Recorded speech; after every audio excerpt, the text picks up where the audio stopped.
Les frictions au travail, on connaît tous. Mais comment est-ce qu'on passe d'un simple désaccord à un vrai conflit qui pourrit l'ambiance? Et surtout, comment on fait pour désamorcer la bombe? C'est ce qu'on va décortiquer ensemble aujourd'hui, étape par étape, le cycle de vie d'un conflit au bureau, de la première étincelle jusqu'à, on l'espère, sa résolution. On va commencer par une question qui peut paraître simple. Est-ce que tous les conflits sont forcément négatifs? Eh bien non, loin de là. Un bon désaccord, ça peut être une source incroyable de créativité, d'innovation. Le vrai enjeu, ce n'est pas le désaccord en lui-même, mais la façon dont on va le gérer. C'est là que tout se joue. Est-ce que l'étincelle va allumer un feu de créativité ou un incendie qui va tout détruire? Alors, voilà le programme. D'abord, on va apprendre à repérer les tout premiers signaux faibles. Ensuite, on verra comment un conflit monte en puissance, un peu comme une recette qui tourne mal. Puis, on ira creuser pour trouver les vraies raisons derrière la dispute. Après ça, je vous présenterai un outil super pratique pour la résolution. Et on terminera sur comment construire un climat de travail plus serein sur le long terme. Allez, c'est parti. Pour commencer, il faut enfiler sa casquette de détective. Avant même de penser à une solution, la première chose à faire, c'est de comprendre à quoi on a affaire. C'est un peu comme chez le médecin. Sans un bon diagnostic, le traitement a de grandes chances de tomber à côté, voire d'aggraver les choses. Il faut donc savoir quel type de conflit on a en face de nous. En gros, il y a deux grandes familles. D'un côté, le conflit qu'on va appeler organisationnel. Lui, il porte sur le comment on fait le travail. Un désaccord sur un process, une deadline, une méthode. Et de l'autre, on a le conflit relationnel. Et là, c'est beaucoup plus personnel. Ça touche au qui fait le travail. Ce sont des personnalités qui s'affrontent, des valeurs qui ne sont pas les mêmes. Arriver à faire la différence entre les deux, c'est vraiment la toute première étape. Vous savez, un conflit, c'est rarement un coup de tonnerre dans un ciel bleu. Non, c'est plutôt comme la météo qui se dégrade petit à petit. Et si on apprend à lire les signes, eh bien on peut éviter de se prendre l'orage en pleine figure. Au tout début, c'est la tension. On sent qu'il y a un malaise, un non-dit, mais la porte est encore ouverte pour discuter et trouver une solution où tout le monde s'y retrouve.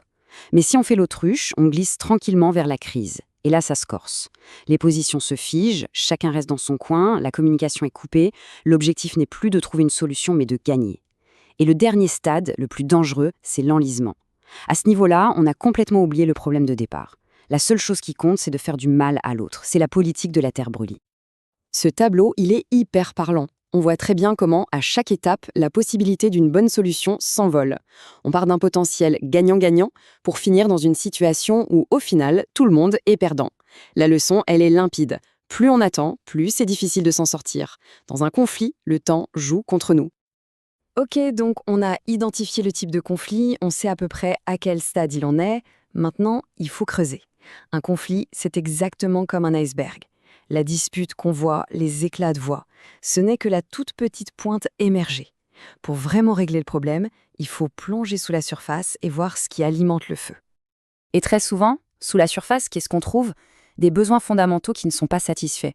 Le besoin de se sentir en sécurité, d'appartenir à un groupe, d'être reconnu pour son travail, de sentir qu'on progresse. Quand l'un de ces besoins est frustré, on crée un terreau parfait pour le conflit. Imaginez une personne dont les idées sont systématiquement ignorées. Son besoin d'estime en prend un coup. Ce n'est qu'une question de temps avant que cette frustration explose. Pour y voir plus clair, on peut ranger ces causes dans deux grandes boîtes. D'un côté, il y a les causes objectives, qui sont liées à l'organisation, un processus mal défini, un manque de budget, une mauvaise communication. Et de l'autre, on a les causes subjectives qui tiennent aux personnes, des valeurs différentes, une vieille rancune, une mauvaise interprétation. Un conflit sérieux, c'est presque toujours un cocktail des deux, un mélange de problèmes très concrets et d'émotions bien humaines. Bon, assez de diagnostic, passons au traitement. Maintenant qu'on a bien compris le problème, il est temps de sortir la boîte à outils. Et l'un des outils les plus puissants pour ça, c'est la méthode DESC. C'est une approche en 4 étapes pour transformer une confrontation en une conversation constructive. Alors, comment ça marche en pratique? Imaginez, au lieu de lancer un « t'es toujours en retard », on va suivre les étapes. D'abord, D, comme décrire les faits.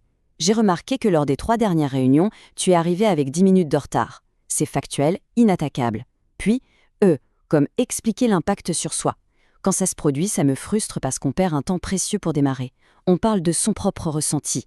Ensuite, S, comme spécifier une solution, je te propose que pour la prochaine fois, on s'appelle 5 minutes avant pour être sûr d'être synchro. C'est concret. Et enfin, C, comme conclure sur le positif. Si on fait ça, je suis sûre que nos réunions seront plus efficaces et l'ambiance sera meilleure pour tout le monde. Vous voyez, on passe du reproche à la résolution de problèmes. Et cette citation, elle résume parfaitement la philosophie derrière tout ça.